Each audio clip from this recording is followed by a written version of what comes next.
Hello everyone. In today's class we will discuss about the bending of beams. So a beam is a structure of uniform cross sections.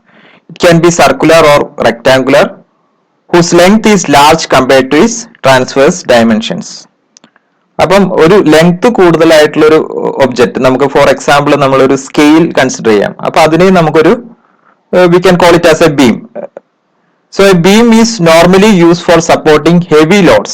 So just like this, for pillars, buildings and all, we used to have these beams which are used for supporting heavy loads. So bridges also, it will be using some kind of beams in order to support it. So the beams which are in the vertical positions are called pillars or columns. Basically, we can consider any beam can be consist of a large number of thin layers. So we can consider it made up of a large number of thin layers placed parallel to one another, and also each of these layers are made of large number of parallel and longitudinal fibers which are called the longitudinal filaments. So we can consider a beam which is consist of a large number of longitudinal fibers which are called the longitudinal filaments.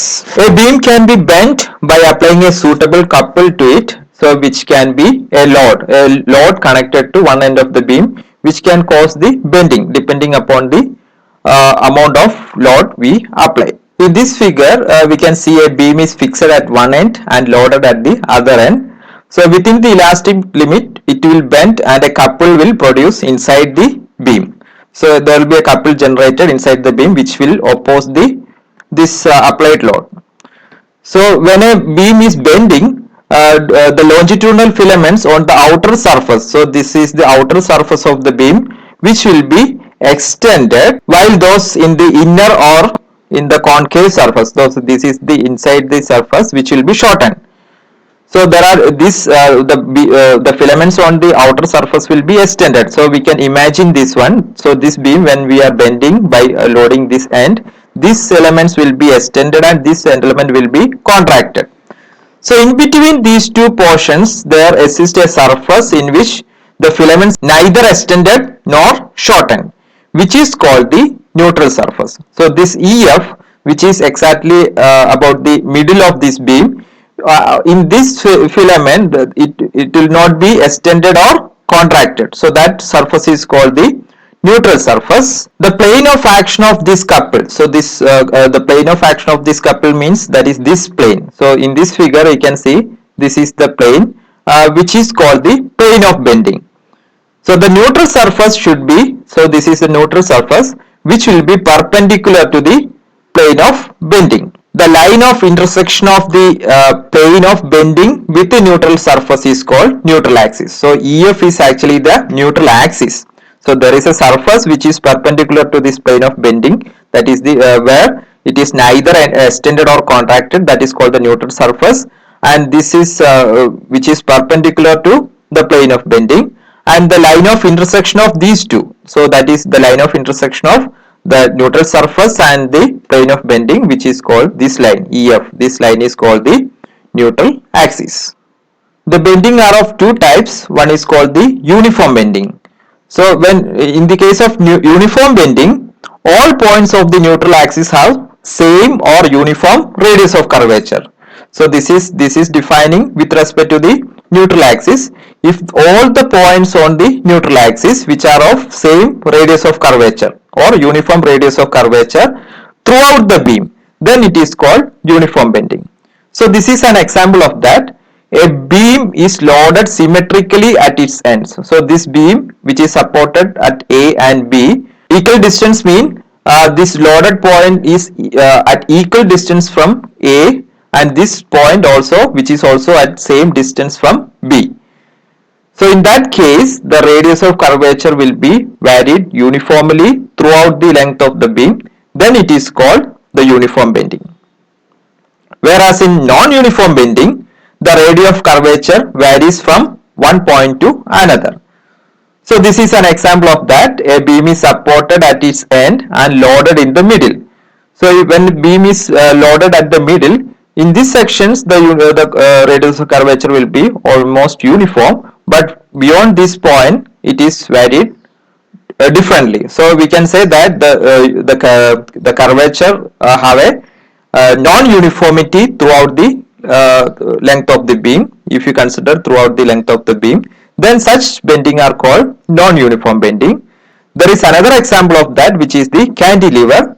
A cantilever is one where a beam is fixed at one end and loaded at the other end. So this is an example of that. A beam will this beam is clamped at this end and loaded at this end. So in this case, there is the variation. There will be a non-uniformity in the radius of curvature throughout the length of the beam. So we are considering the radius of curvature of the central neutral axis. Now we will discuss about the bending moment of the beam. Let ABCD represents the plane of bending of beam fixed at this point AD and loaded at the point BC by a load. Let EF represents the neutral axis. Since there exists a downward force at BC due to the load, an opposite reaction force come into effect at this point AD. These two equal and opposite forces constitute a couple called the bending couple, and the moment of this couple is referred to as bending moment. Thus, due to this load, there is a force in this direction, and in order to support this in equilibrium, there will be a couple will generate which is in the opposite directions. So these two equal and opposite forces form a couple, and that couple is called the bending couple, and corresponding moment of force is called the bending moment. Now we are going to derive the expression for bending moment. For that, we consider this ABCD, the beam ABCD, and consider a small part of the beam bent in the form of a circular arc. So this is a small part of the beam, this AB, so which is at the neutral axis point EF. So this small part subtend an angle theta at the point O. O is the center of curvature, and the distance from the neutral axis, that any point on EF to this O will be R. So we consider a small portion of the beam which is subtended at a small angle theta, and the arc formed here at the neutral axis, corresponding arc is AB. Now consider another element A dash B dash, which is at a distance Z from the central neutral axis. So this is AB is the element on the neutral axis EF, and we consider another element which is at a distance Z from the neutral axis above the neutral axis, and this point is A dash B dash, that is in between the center neutral axis and this point AB, this outer layer AB. So we consider a layer here and we consider a small portion of that. Now we apply the simple mathematics, that is for small angle is equal to arc by radius.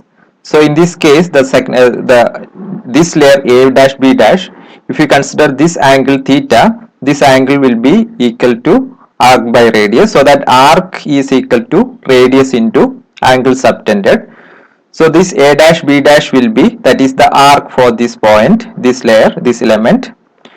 A dash B dash is the arc for this element, so that will be equal to this radius. So this radius is this radius of curvature plus this Z. So R plus Z is the radius, and the angle subtended is theta. So this is A dash B dash is equal to R plus Z into theta. Now with respect to the element AB, if you consider the element AB, the length AB will be R into theta. So that time the radius is R into angle subtended. Both will subtend an angle theta. So this equation, the increasing length. So at this point A dash B dash is slightly higher than AB, and the increasing length can be found out by subtracting these two, that is A dash B dash minus AB, which is equal to R plus Z into theta minus R theta, that is Z into theta. So that is the increasing length for this element A dash B dash with respect to AB. Now you know the equation for strain is changing length by original length, that is the changing length is Z into theta divided by original length is R into theta, that is equal to Z by R. From this we can find that the strain generated is proportional to distance from the natural axis. Now consider a small area which is also at a same distance z from the natural axis or neutral axis. So the corresponding Young's modulus of this area, which is at a distance z from the neutral axis, is Young's modulus is equal to stress by strain. So this is the expression for Young's modulus. So from this expression, stress is equal to Young's modulus into strain. So what is the stress here? So we consider a small area delta A, which is of at a distance z from the neutral axis. So for that small area, the stress will be the force per that area. So that is force per delta A, that is equal to Young's modulus into. So this expression we derived in the previous slide, Z by R for that small area. Now the force F on that area. So from this expression, the force which is acting on that area can be expressed as this multiply to the right hand. So this will be Young's modulus into Z by R into delta A. Now the moment of this force. So the moment of the force means the force acting at that point into distance. Force into distance. So we are considering distance which is with respect to the neutral axis. So the moment of this force is equal to this one into distance z. So that expression become y into z square by r into delta A. Now the total moment of force acting on all filament is given by summation over the moment of force on that element delta A. So this is sum over y into delta A into z square by r, which give the total moment of force acting on all filament at a distance z. So that is equal to y by r into sum over delta A into z square. This delta A into z square is called the geometrical moment of inertia or second moment of inertia of the sections. Here the summation over delta A into z square is called the geometrical moment of inertia Ig of the section. So geometrical moment of inertia, which is the measure of the resistance to bend. So the rotational inertia or moment of inertia is the resistance to rotate. So this is the resistance to bend. So which is geometrically equal to square of the distance from the axis of from the central axis into area. So area into square of distance, which gives the geometrical moment of inertia. So the summation over this delta A into z square can be equated into Ig, which is A into k square, where A is the area of the filament at a distance z, the whole area of the element at a distance z, and k is called the radius of the gyration. So k is the distance, which is the distance from the center of axis, and which is called the radius of gyrations. Now the moment of force is from this expression, this moment of force can be written as y by r into ak square or y by r into Ig. So this is called the restoring couple or the bending moment of the beam. So this moment of force is called the restoring couple or bending moment of the beam, and the quantity, this one, the y into Ig or y into ak square, which is called the flexural rigidity of the beam. So finally we arrived at the expression for the bending moment of the beam, which is equal to y by r into Ig. So this is the common expression for the bending moment of the beam.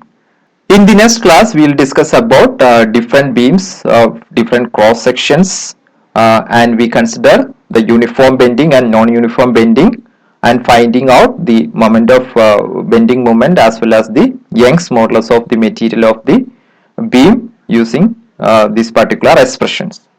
Thank you.